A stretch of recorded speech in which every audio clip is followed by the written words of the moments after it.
as a legislator, I've been actively involved in the Department of Human Services and the Department of Health, making the policy change and shift to rely on community-based services throughout both of those departments. And as someone who participated in that policy shift, I assure you as governor, I will continue to emphasize and maximize that opportunity. I too am aware of the frustrations that all of you have with the procurement process, the contracting process, and the process to make payments to you. And am committed to correct those deficiencies if elected governor.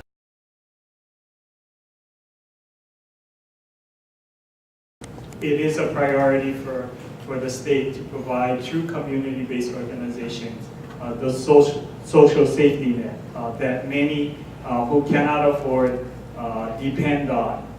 And that's mental health services, a wide range of services that really ensures a level of dignity for all of the members in our community.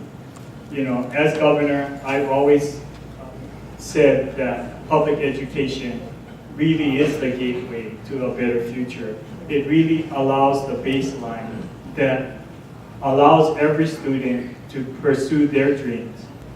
I will continue to support that. Other priorities that I would have as governor really is about growing our economy, because we do need to create quality jobs for our young people and to protect the environment.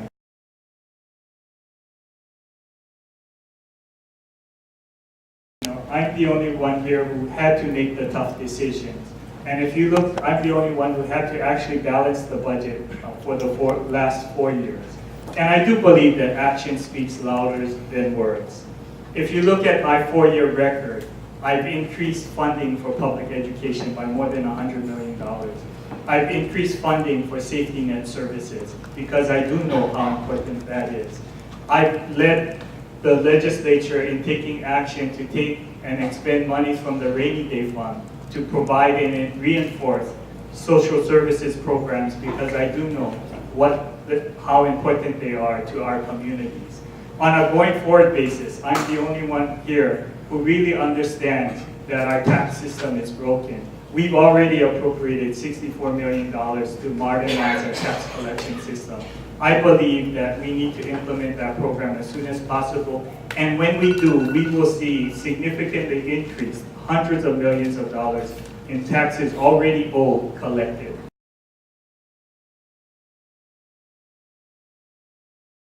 I do believe that public education really is the foundation and the point of access for the disenfranchised to have the opportunity to be full participants in our communities. You know, the current direction really is about one size fits all. And I do not understand how anyone believes that Waianae High School or Moana Loa High School or Kalani High School or Lanai High School is the same and have the same needs. I am certain that those decisions made by principals and teachers and community members at the school level are the most important and most appropriate.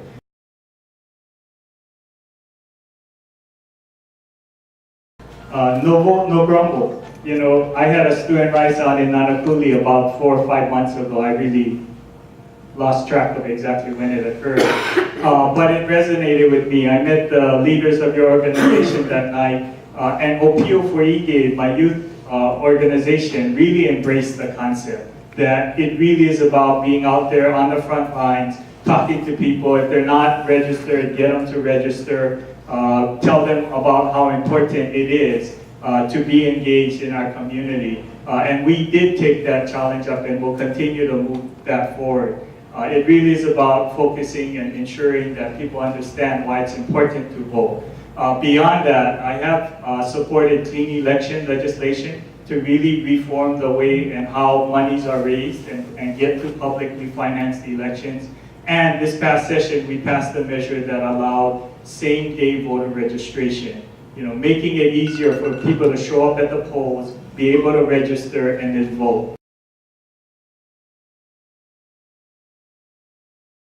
It is about growing our economy, creating quality jobs, It's about investing in public education so that our students really have the full range of economic opportunities.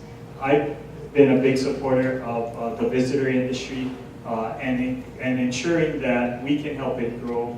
It really is about supporting the federal government and ensuring, as governor, I would be an advocate for finding appropriate federal investments in Hawaii to keep our economy growing. And third is really about diversification, about supporting the film industry, venture capital, economic diversification, but because it creates the jobs that our young people want.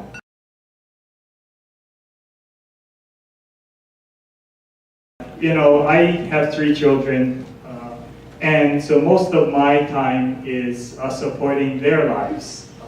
And I'm glad to be participants. I've been very active in AYSO as my children have been playing soccer. And for those of you who have children in AYSO, you know that you either got a coach or assistant referee or be part of that organization, organizing the potlucks and all of those things that are involved. I've been very much involved for my daughter with the Hawaii Youth Symphony.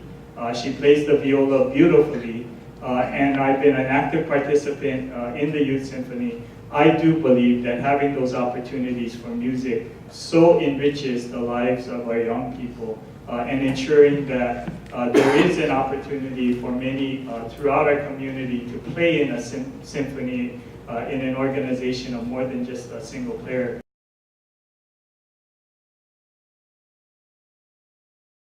I also support the Jones Act, and as the 2 previous speakers have talked about, it is a federal act.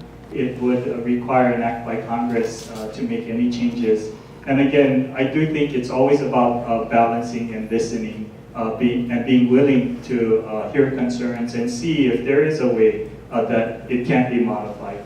But be clear, the Jones Act does provide for the most isolated state in the country consistent shipping at a fair value.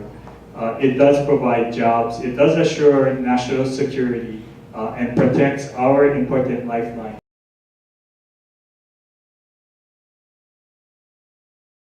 Was probably when my daughter was at Moana Loa Middle School, and I did go to read there as part of their Read to Me program. I read A Wrinkle in Time by Madeline L'Engle. It was my favorite book when I was growing up because it started the whole genre of science fiction for me. It opened my eyes to the whole notion of technology and engineering and science. And so that, I don't forget exactly what year that was, but that was my experience in reading to children.